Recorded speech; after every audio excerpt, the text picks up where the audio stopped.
করছি প্রাণ milk candy quiz show জানার আছে বলার আছে আজকের আয়োজনে। বন্ধুরা, তোমাদের সাথে আছি আমি এশা। আজকের আয়োজনের শুরুতেই তোমাদেরকে জানিয়ে দেব শাঁখারি সম্পর্কে কিছু তথ্য। শাঁখারি একটি পেশাজীবী গোষ্ঠী যাদের কাজ শঙ্খ কাটা ও শঙ্খ দিয়ে বালা, কানের দুল, আংটি ইত্যাদি তৈরি করা। শাঁখারিরা শঙ্খ কেটে একে গোলাকার ও সমতল করে, এরপর ইস্পাতের বাটালির সাহায্যে এর উপর বিভিন্ন ধরনের নকশা ফুটিয়ে তোলে। লোককাহিনীর বর্ণনা মতে আদি শাঁখারি হচ্ছে কর্ণাটকের জনৈক ধনপতি সওদাগর। তার বংশধররা শঙ্খ কাটায় বিশেষত্ব অর্জন করে এবং সময়ের পরিক্রমায় একটি বণিক সম্প্রদায়ে রূপ লাভ করে। শাঁখারিগণ হচ্ছে উচ্চ বর্ণের হিন্দু। তারা ব্রাহ্মণদের মতোই ধর্মীয় বিধিনিষেধ ও আচার অনুষ্ঠান পালন করে। বাংলাদেশের ঢাকা, বরিশাল, দিনাজপুর, রংপুর ও সিলেটে এ সম্প্রদায়ের মানুষের বসবাস রয়েছে। বন্ধুরা, আজকে আমাদের মাঝে উপস্থিত আছেন রবীন্দ্রসঙ্গীত শিল্পী মহাদেব ঘোষ। চলো তার সঙ্গে কথা বলি। কেমন আছেন দাদা? ভালো, খুব ভালো। আপনাকে শুরুতেই স্বাগত জানাচ্ছি আমাদের আয়োজনে। এই আয়োজনে আমি আসতে পেরে আমার খুব ভালো লাগছে। আমাদেরও খুব ভালো লাগছে। তাছাড়া গতকালকেই আমরা পার করলাম রবীন্দ্রনাথ ঠাকুরের 155তম জন্মবার্ষিকী। তো আজকেই আবার আপনাকে পেয়েছি, একজন রবীন্দ্রসঙ্গীত শিল্পীকে আমাদের আয়োজনে পেয়েছি, খুব ভালো লাগছে। আমার খুব ভালো লাগছে। এই গতকাল আমাদের রবীন্দ্রনাথের, অর্থাৎ বাঙালি রবীন্দ্রনাথ, জি জি 155তম জন্মবার্ষিকী গেল। এখনো তার কার্যক্রম চলছে। জি, রেশটা কিন্তু এখনো যায়নি, চলছে। তো বাংলাদেশ রবীন্দ্রসঙ্গীত শিল্পী সংস্থা সেটা আয়োজন করেছিল 5 দিন ব্যাপী উৎসব। আচ্ছা, সেই উৎসব গতকাল শেষ হয়েছে। 25শে বৈশাখ অর্থাৎ রবীন্দ্রনাথের জন্ম দিন দিয়ে শেষ হয়েছে। আর গতকাল আমাদের শ্রদ্ধেয় শিল্পী করিম শরাফি, ওনারও জন্মদিন ছিল, পালন করা হয়েছে সেখানে। সেটা পাবলিক লাইব্রেরি হলে। সেখানে ঢাকার বাইরে এবং সব মিলিয়ে প্রায় 150 জনের মতো ছেলেমেয়েরা, শিল্পীরা একক গান পরিবেশন করেছে। চমৎকার। তো দাদা, এই তো একটা আয়োজনের কথা শুনলাম আমরা, তো আরো জানতে চাইছি আসলে 25শে বৈশাখ নিয়ে কিন্তু জল্পনা কল্পনা আয়োজন, এটা দেখা যায় বৈশাখ আসার পর পর পহেলা বৈশাখটা শেষ হয়, তারপরেই শুরু হয়ে যায়। তো আর কোথায় কোথায় অনুষ্ঠান করেছেন? 25শে বৈশাখ মানে বললাম না যে আমাদের একটা প্রাণের আত্মার একটা বিষয় জড়িত, রবীন্দ্রনাথ এবং বাঙালি, এটা বিশাল ব্যাপার, আমাদের আত্মিক সম্পর্ক। এই সম্পর্ককে আমরা যাতে সুন্দর করে চালিয়ে নিতে পারি এবং বিভিন্ন প্রোগ্রামের মাধ্যমে, অনুষ্ঠানের মাধ্যমে, তাহলে রবীন্দ্রনাথকে আমরা খুঁজে পাবো এবং সাধারণ মানুষ খুঁজে পাবে। আমরা তো রবীন্দ্রনাথের গানের বাণীতেই পেয়েছি চির নতুনের দিল ডাক 25শে বৈশাখ। তো আমি বিভিন্ন জায়গায় প্রোগ্রাম করেছি, যেমন রবীন্দ্রনাথের উপর হলো রবীন্দ্র মেলা, অর্থাৎ চ্যানেল আই। এবার আজীবন সম্মাননা পেলেন আমাদের অধ্যাপক আবু সাইদ স্যার এবং শিল্পী তপন মোহাম্মদ। সেখানেও গান করেছি রবীন্দ্র মেলায়। তারপর শিল্পকলা একাডেমি, যেটা রাষ্ট্রীয়ভাবে উদযাপন করা হয়, সেখানেও গান করলাম। তারপর আমাদের তো উৎসব 5 দিন ব্যাপী আছে, সেখানেও গান হয়েছে।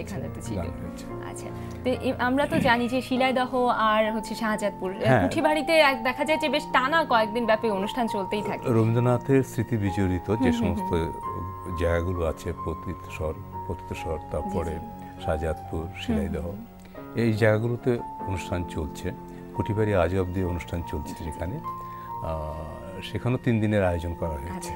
তো কখনো কি সেই আয়োজনগুলোতে যাওয়া হয়েছে? হ্যাঁ, যাওয়া হয়েছে। প্রথম যখন রাষ্ট্রীয়ভাবে এটা উদযাপন করা হয়, সেখানে আমার সুযোগ হয়েছিল একক গান গাওয়ার, এবং সেখানে ইন্ডিয়া থেকেও শিল্পী এসেছিলেন। খুব বিখ্যাত শিল্পীরা এসেছিলেন, আমাদের দেশের শিল্পীরা ছিলেন। তো দাদা, অনেকটা তো কথা হলো, একটা কি গান শুনতে পারি এখন? অবশ্যই। ওটা রবীন্দ্রনাথের পূজা পর্যায়ে গান দিয়ে শুরু করি। ঠিক আছে। আগুনের পরশমণি ছোঁয়াও প্রাণে, এ জীবন পুণ্য করো, এ জীবন পুণ্য করো, এ জীবন পুণ্য করো, এ জীবন পুণ্য করো, দহন দানে। আগুনের পরশমণি ছোঁয়াও প্রাণে, আমারে দেহ খানি তুলে ধরো, তোমার ওই দেবালয় প্রদীপ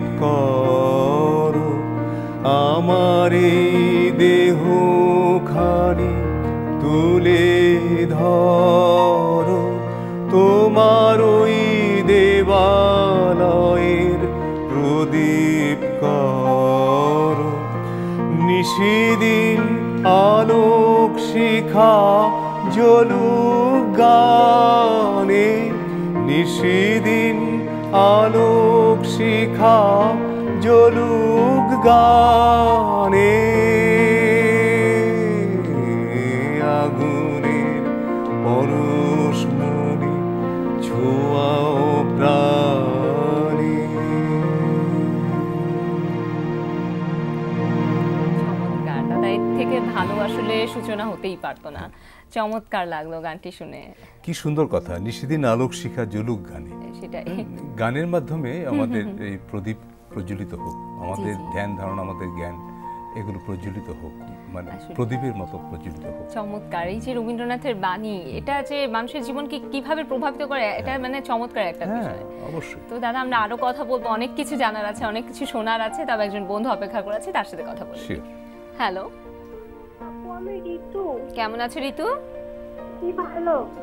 ঋতু, তুমি কোন ক্লাসে পড়ছো? ক্লাস 8-এ। ক্লাস 8-এ। এখন বলো কোন বিভাগ থেকে প্রশ্ন করব? জীব ও জগৎ। জীব জগৎ, ঠিক আছে। জীব জগৎ থেকে থাকছে ঋতুর জন্য প্রথম প্রশ্ন, এবং প্রশ্নটি হচ্ছে শৈবাল ও ছত্রাকের সমন্বয়ে গঠিত উদ্ভিদ। ক লাইকেন, খ অটোফাইট, গ ফ্লোরেলা। ঝটপট বলে দাও। অপশন ক লাইকেন। অপশন ক লাইকেন, এবং উত্তর সঠিক। অভিনন্দন তোমাকে 500 টাকা সমমূল্যের বইয়ের জন্য। এবার দ্বিতীয় প্রশ্নে যাচ্ছি। রক্ত জমাট বাঁধার মূল উপাদান নয়। অপশন ক ফিব্রিনোজেন, অপশন খ প্রথ্রম্বিন, অপশন গ অ্যালবুমিন। এটাও দ্রুত বলতে হবে। অপশন গ অ্যালবুমিন। অপশন গ অ্যালবুমিন, এবং উত্তর সঠিক। অভিনন্দন তোমাকে আরো 500 টাকা সমমূল্যের বইয়ের জন্য। এর পরের প্রশ্নে কি যাব? হ্যাঁ, যাব। ঠিক আছে। প্রশ্নটি হচ্ছে বীজের অঙ্কুরোদ্গমের জন্য প্রয়োজনীয় উপাদান। অপশন ক পানি, তাপ, বায়ু। অপশন খ মাটি, সার, পানি। অপশন ক মাটি, বায়ু, আলো। অপশন ক পানি, তাপ, বায়ু। অপশন ক পানি, তাপ, বায়ু নিলাম, এবং এই উত্তরটাও সঠিক। অভিনন্দন ঋতু, মোট 2000 টাকা সমমূল্যের বইয়ের জন্য। তো দাদা, আমরা কথা বলছিলাম হচ্ছে রবীন্দ্র জন্মজয়ন্তী উদযাপন নিয়ে। তো এমনিতে যদি আপনার কাছে জানতে চাই, এবার সার্বিকভাবে সারা দেশে উদযাপনটা কেমন হয়েছে, তো কিভাবে বলবেন আপনি? খুব ভালো। নানা আয়োজনে রবীন্দ্রনাথের জন্মদিন পালন হয়েছে বিভিন্ন জায়গায়, অর্থাৎ ঢাকার বাইরে আয়োজন হয়েছে। এমনিতে বিভিন্ন ছায়ানটে আয়োজন করেছে রবীন্দ্র উৎসব 2 দিন ব্যাপী, সেখানে আমার গান ছিল। আচ্ছা আচ্ছা। তারপর বাংলাদেশ রবীন্দ্র শিল্পী সংস্থা, বিভিন্ন সংগঠনের আয়োজন এভাবে ছিল ঢাকার মধ্যে। সব মিলিয়ে খুব ভালোই হয়েছে নিশ্চয়ই। ভালো গিয়েছে, অর্থাৎ রবীন্দ্রনাথের 155তম জন্মবার্ষিকীটা খুবই সুন্দর কেটেছে। খুব ভালো লাগলো জেনে। তো দাদা, আমরা আরো কথা বলবো, আর অনেক কিছু জানার আছে, তবে একটা ছোট্ট বিরতি নিতে হচ্ছে এখন। বন্ধুরা, প্রাণমেল ক্যান্ডি কুইজ শো জানার আছে বলার আছে এই পর্যায়ে নিচ্ছে একটা ছোট্ট বিরতি। কোথাও যেও না, আমাদের সাথেই থেকো।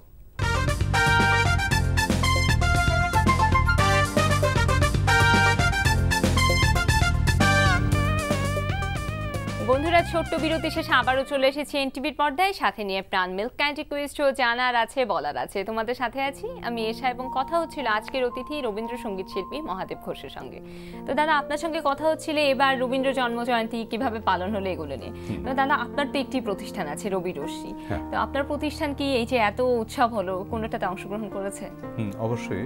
এটা যদি অংশগ্রহণ না করতে তো রবীন্দ্রনাথের গান নিয়ে যে রবি রশ্মির পথ চলা সেটা বৃথা হয়ে যাবে। একদম।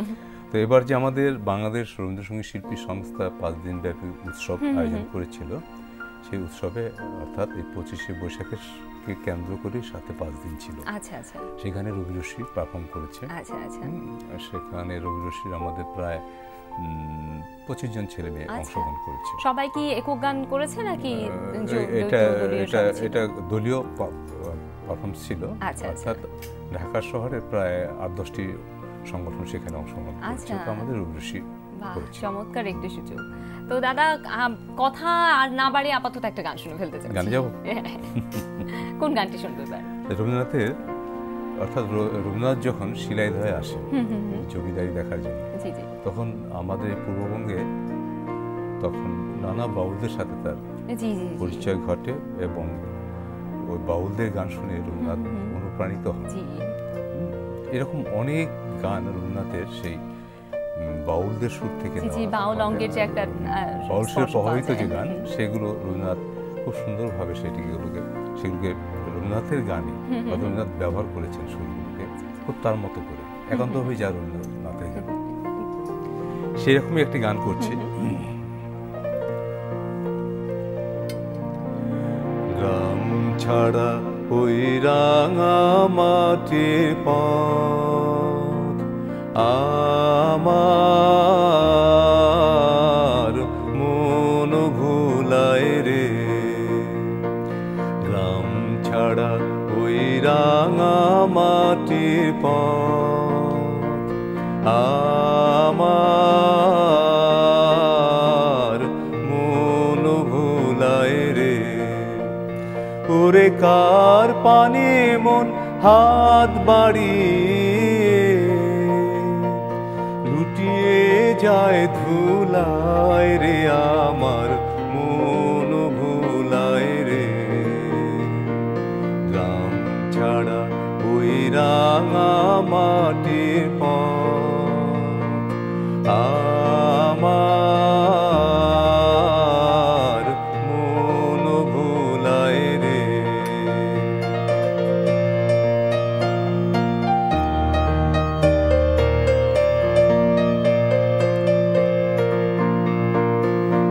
ও যে আমায় ঘরের বাহির করে, পায়ে পায়ে পায়ে ধরে, মুড়ি হায় হায় রে। ও যে আমায় ঘরের বাহির করে, পায়ে পায়ে পায়ে ধরে, মুড়ি হায় হায় রে। ও যে কেড়ে আমায় নিয়ে যায় রে, যায় রে কোন চুলায় রে, আমার মন ভুলায় রে। ও কোন বাকে কি ধন দেখাবে, কোনখানে কি দায় ঠেকাবে, ও কোন বাকে কি ধন দেখাবে, কোনখানে কি দায় ঠেকাবে। কোথায় গিয়ে শেষ মেলে যে ভেবেই না ভুলায় রে, আমার মন ভুলায় রে। গ্রাম ছাড়া ওই রাঙা মাটির পথ আমার মন ভুলায় রে। আমার নিজের খুব পছন্দের গান, এটি খুব ভালো লাগলো গানটি শুনে। তো দাদা আমরা আরো কথা বলবো, একজন বন্ধু অপেক্ষা করেছে, তার সাথে কথা বলি। হ্যালো আপু, আমি আশা বলতেছি। কেমন আছো আশা? জি আপু, ভালো আছি। আপনি কেমন আছেন? আমিও খুব ভালো আছি। আশা কোন ক্লাসে পড়ছো তুমি? ক্লাস 7। ক্লাস 7। আচ্ছা ঠিক আছে, এখন বলো কোন বিভাগ থেকে প্রশ্ন করব? ইতিহাস ও ঐতিহ্য। ইতিহাস ও ঐতিহ্য। ইতিহাস বন্ধু তুমি নিশ্চয়ই ভুলে গেছো, আমিও ভুলে গিয়েছিলাম অবশ্য। ইতিহাস ঐতিহ্যের বদলে এখন চলে এসেছে সিনেমা। তো এখন বলো কোন বিভাগ থেকে খেলতে চাও? জানা অজানা। জানা অজানা, ঠিক আছে, জানা অজানা আছে। এবং জানা অজানা থেকে থাকছে আসার জন্য প্রথম প্রশ্ন। প্রশ্নটি হচ্ছে দ্য বুলডোজার নামে খ্যাত আফ্রিকার কোন প্রেসিডেন্ট? অপশন ক জ্যাকব জুমা দক্ষিণ আফ্রিকা, অপশন খ জন মাগুফুলি তানজানিয়া, অপশন গ উহুরু কেনিয়াত্তা কেনিয়া। দ্রুত বলতে হবে। অপশন ক। পুরো অপশনটি বলতে হবে, পুরো অপশনটি বলতে হবে। অপশন ক বললে কিন্তু পুরো অপশনটি বলো। আপু পুরো অপশনটা একটু বলেন। জ্যাকব জুমা দক্ষিণ আফ্রিকা, এটা বলতে চাচ্ছ তুমি?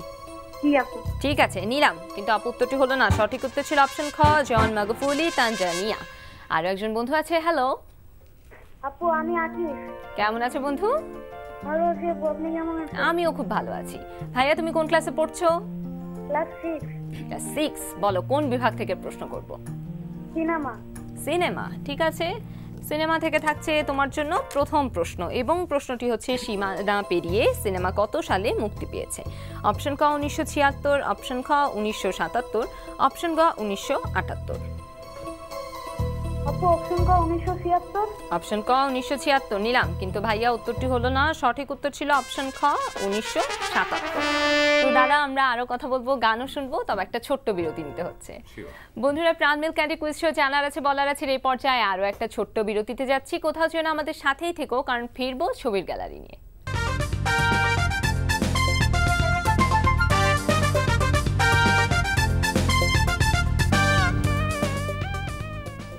বন্ধুরা, ছোট্ট বিরতি শেষে আবারও চলে এসেছি এনটিভির পর্দায়, সাথে নিয়ে প্রাণ মিল্ক ক্যান্ডি কুইজ শো জানার আছে বলার আছে। তোমাদের সাথে আছি আমি এশা, এবং কথা হচ্ছিল আজকের অতিথি রবীন্দ্রসঙ্গীত শিল্পী মহাদেব ঘোষের সঙ্গে। আমরা আরো কথা বলবো, তবে এই মুহূর্তে একজন বন্ধু অপেক্ষা করে আছে ছবির গ্যালারি খেলার জন্য।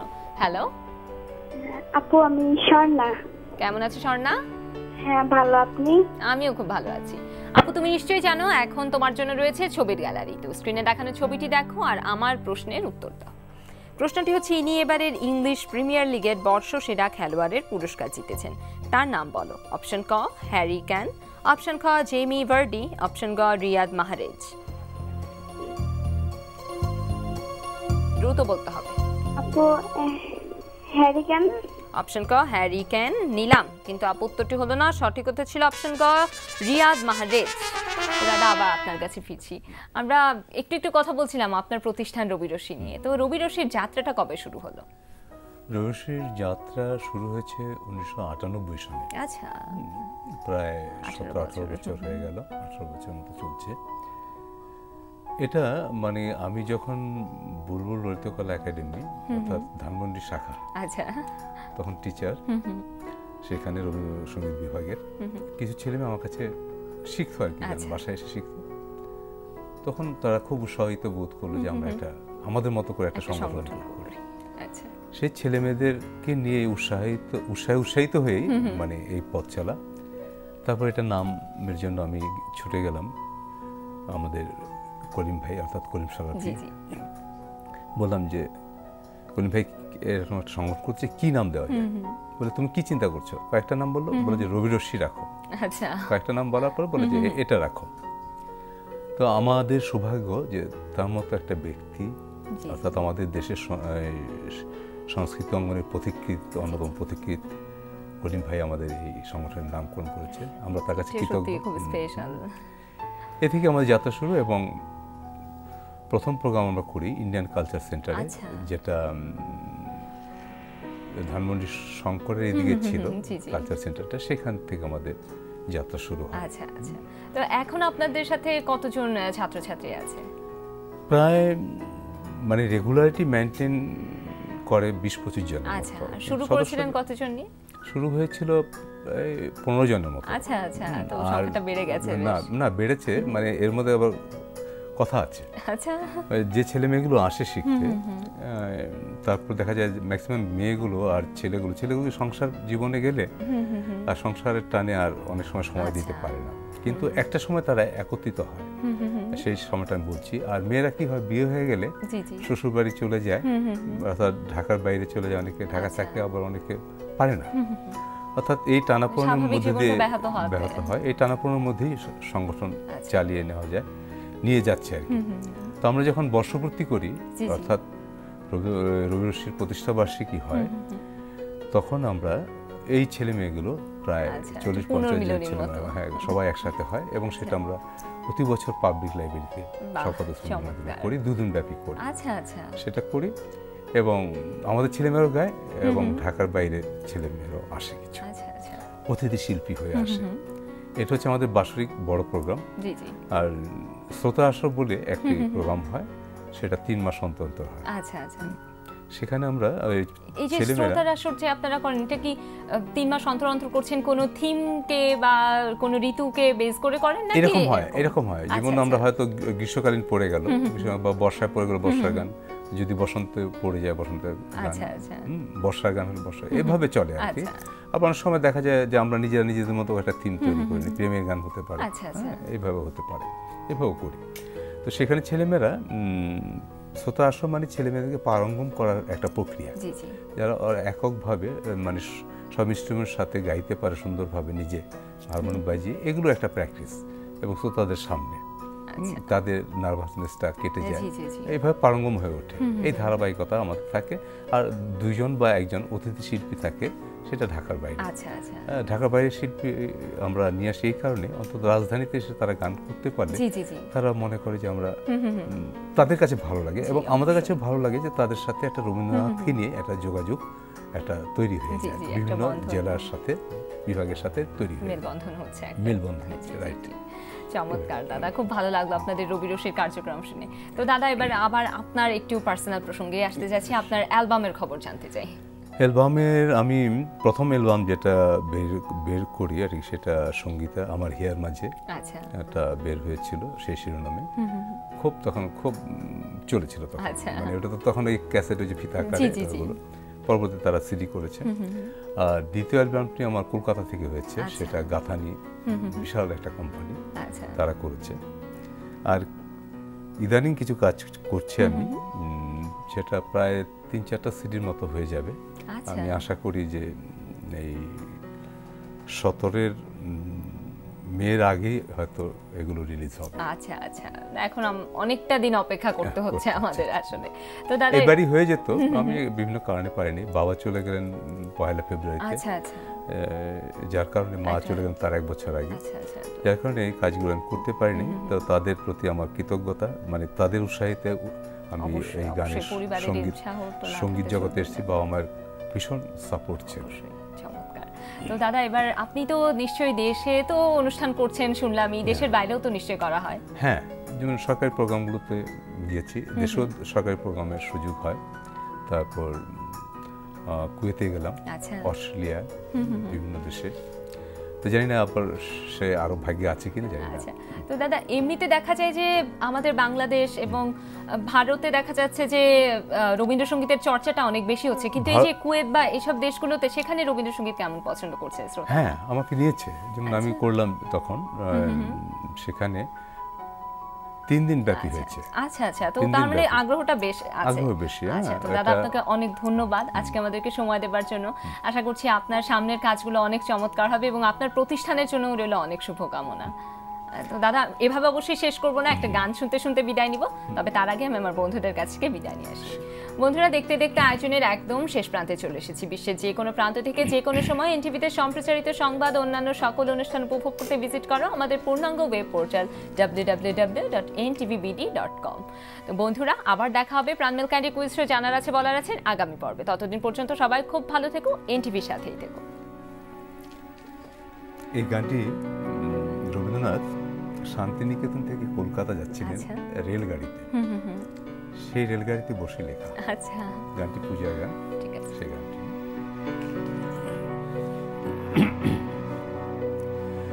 আমার হিয়ার মাঝে লুকিয়েছিলে, দেখতে আমি পাইনি, তোমায় দেখতে আমি পাইনি। আমার হিয়ার মাঝে লুকিয়েছিলে, বাহির পানে চোখ মেলেছে, বাহির পানে আমার হৃদয় পানে চাইনি, আমার হিয়ার মাঝে লুকিয়েছিলে।